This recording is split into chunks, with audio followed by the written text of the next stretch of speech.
আপনারা দেখছেন সন্দেশখালী টিভি। আমি আরাফাত হোসাইন। আজকে দিনের প্রতিবেদন হলো বনগাঁ নিয়ে। আমরা দেখতে পাচ্ছি রিসেন্টলি সোশ্যাল মিডিয়ায় ব্যাপক পরিমাণে ভাইরাল হয়েছে এবং এই নিয়ে ঝড় উঠেছে। যেমন বনগাঁতে গতকালকে যে ঘটনাটি ঘটেছে, এক এতিমখানা এবং শিক্ষা প্রতিষ্ঠান খানকা শরীফ, সেখানে হঠাৎ করে এক ব্যক্তি গিয়ে হামলা চালায় এবং রক্তাক্ত অবস্থায় সেখানে আমরা দেখতে পেয়েছি।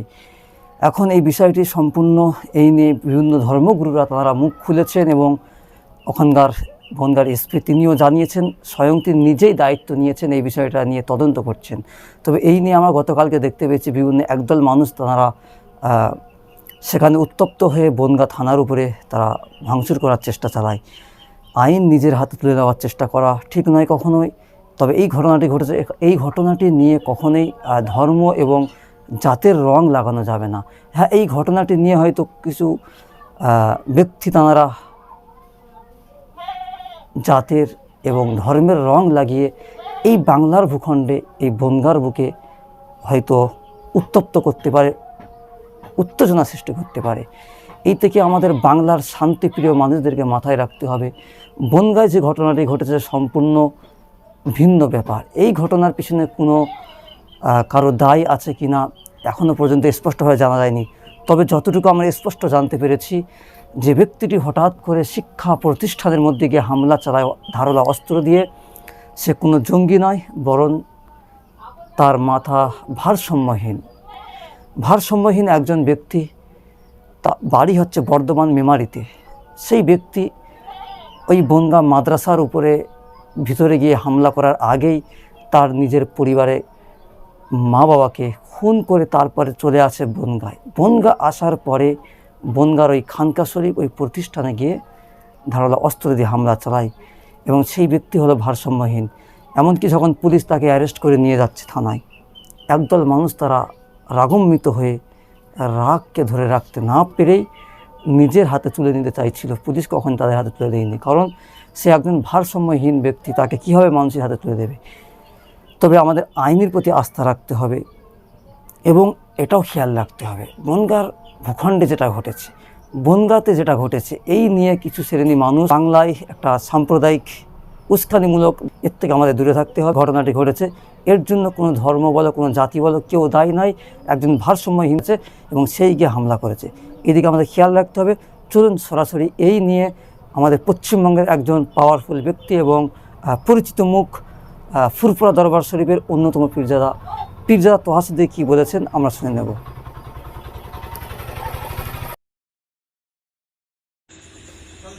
আসসালামু আলাইকুম ওয়া রাহমাতুল্লাহি ওয়া বারাকাতুহু।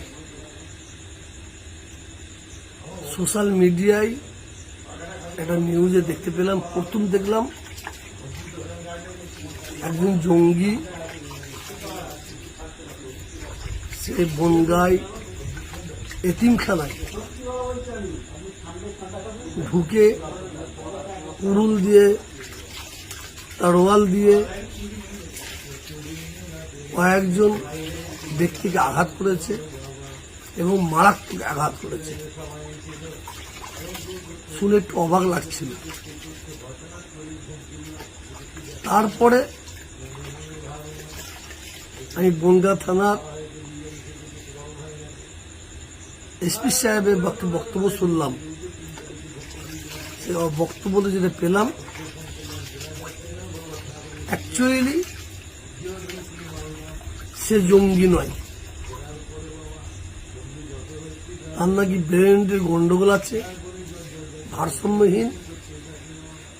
ওই ব্যক্তির বাড়ি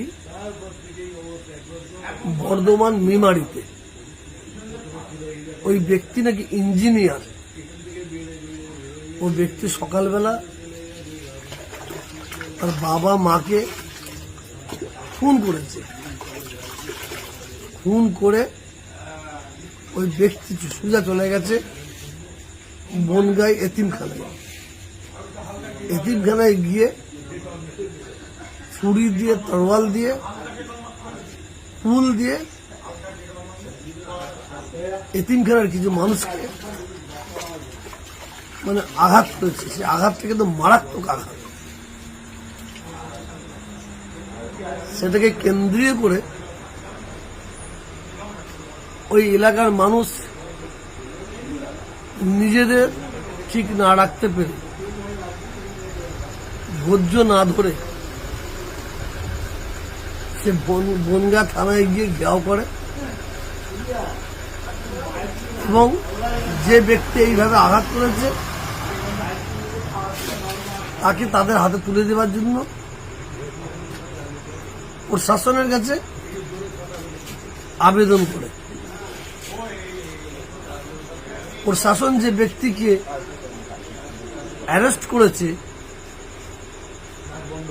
কোন বুদ্ধিতে কোন জ্ঞানে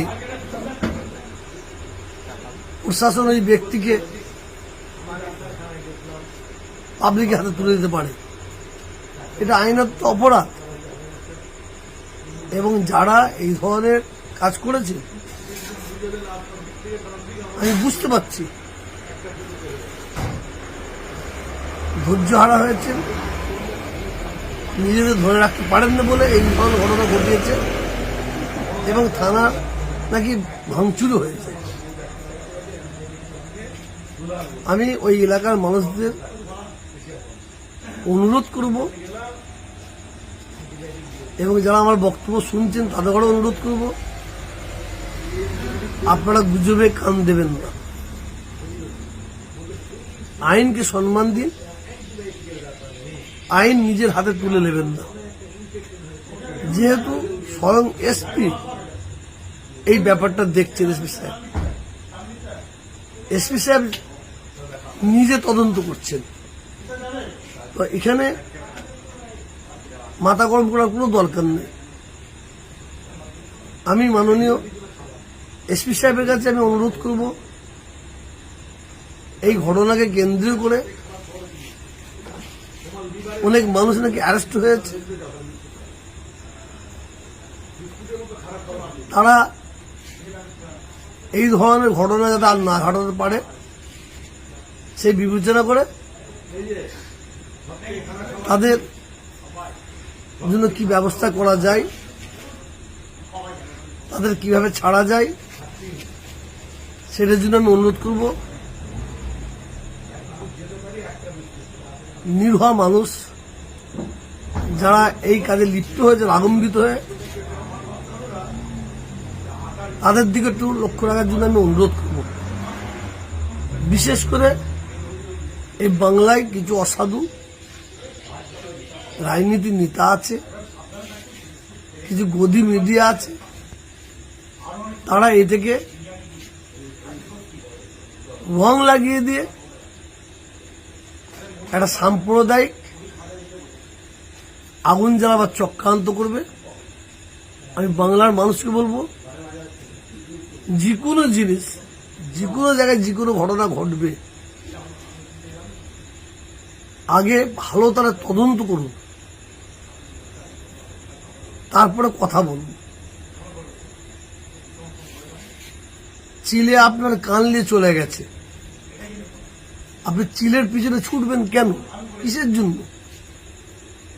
আপনি তো কানে হাত দিলে বুঝতে পারবেন চিল আপনার কান নিয়ে চলে গেছে কিনা। অতএব এই বাংলায় গুজব ছড়িয়ে দিয়ে